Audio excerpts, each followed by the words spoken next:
Appel d'Inga Watch pour une implication effective de la société civile et une transparence totale dans le processus de développement du projet Grand Inga.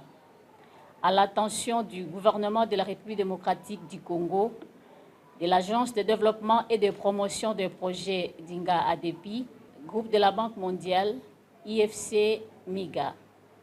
Nous, organisation membre de Inga Watch, plateforme de la société civile œuvrant pour la promotion des droits humains, la justice environnementale, la transparence financière et le développement durable, exprimons notre vive préoccupation quant à la gouvernance actuelle du projet de développement du potentiel hydroélectrique d'Inga, communément appelé Grand Inga. Inga Watch reconnaît l'importance stratégique du fleuve Congo et du projet Grand Inga pour la souveraineté énergétique de la RDC et pour le développement du continent africain. Cependant, nous constatons avec regret que les principes fondamentaux de transparence et de participation citoyenne peinent à être fidèlement respectés par l'ADEPI et la Banque mondiale. Face à ces constats, nous adressons la présente déclaration pour exiger des mesures immédiates suivantes. 1.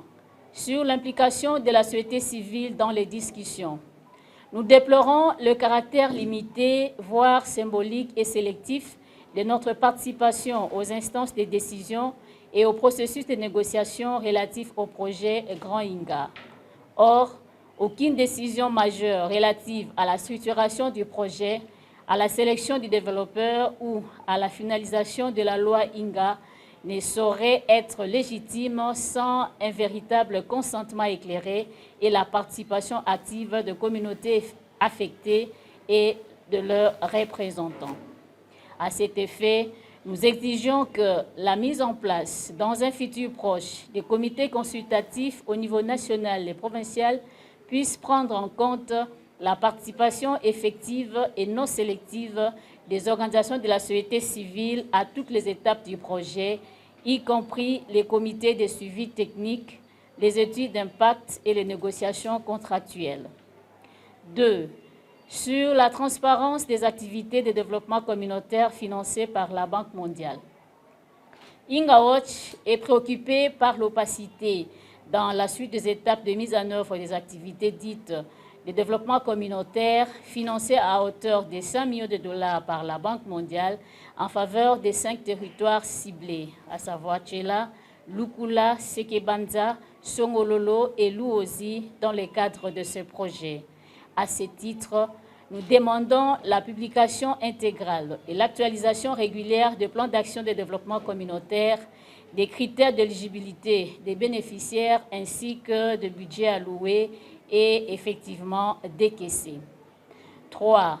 Sur la sélection du développeur et la structure du partenariat public-privé.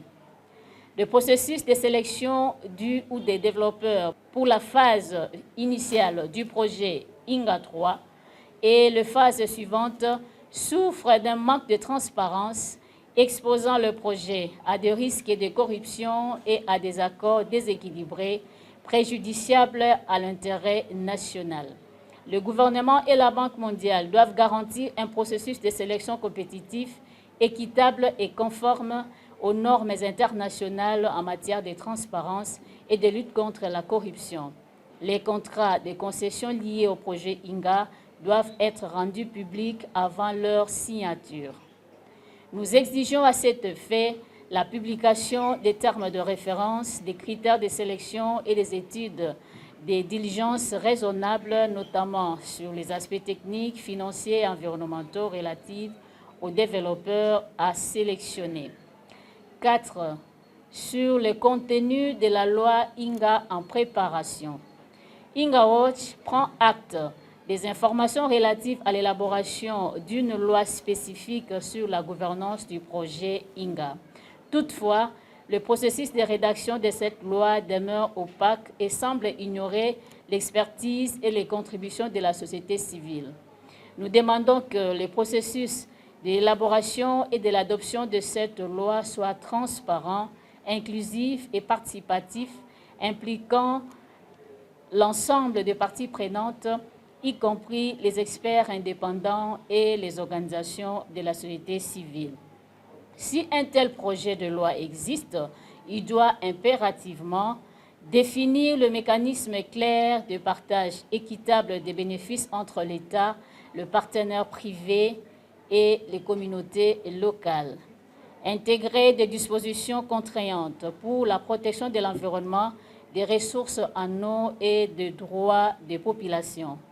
Établir une autorité de régulation indépendante dotée de pouvoirs de contrôle effectifs, garantir l'accès public à l'information et le voie de recours juridiques pour les citoyens. Appel aux bailleurs et garantie de la Banque mondiale. La Banque mondiale, en tant que bailleur et garant potentiel du projet, porte une responsabilité particulière.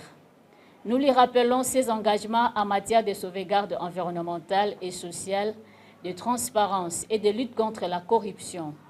Nous demandons que toute signature d'accord ou tout décaissement de fonds soit conditionné à, primo, la finalisation et la publication de toutes les études environnementales et sociales stratégiques. Secundo, la mise en place effective et opérationnelle des mécanismes de suivi citoyen indépendants. Tertio, l'adoption de la loi INGA à l'issue d'un processus inclusif et conforme aux standards internationaux. Conclusion, au regard de l'ampleur et de la complexité du projet Grand INGA, INGA Watch rappelle qu'il ne saurait être conduit sans une implication large et effective de l'ensemble des parties prenantes. Sa réussite dépend de sa légitimité auprès des populations congolaises. L'opacité et l'exclusion risquent d'engendrer des tensions, des retards et des coûts sociaux importants.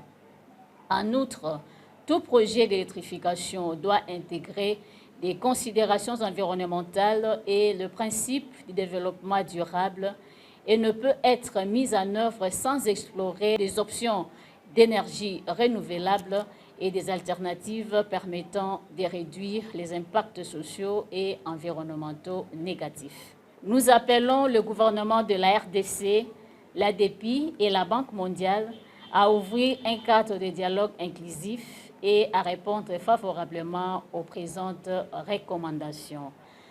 Ainsi fait à Kinshasa le 27 mars 2026, les organisations signataires ADEV, D5, CORAP, CODED, IDEL, IR.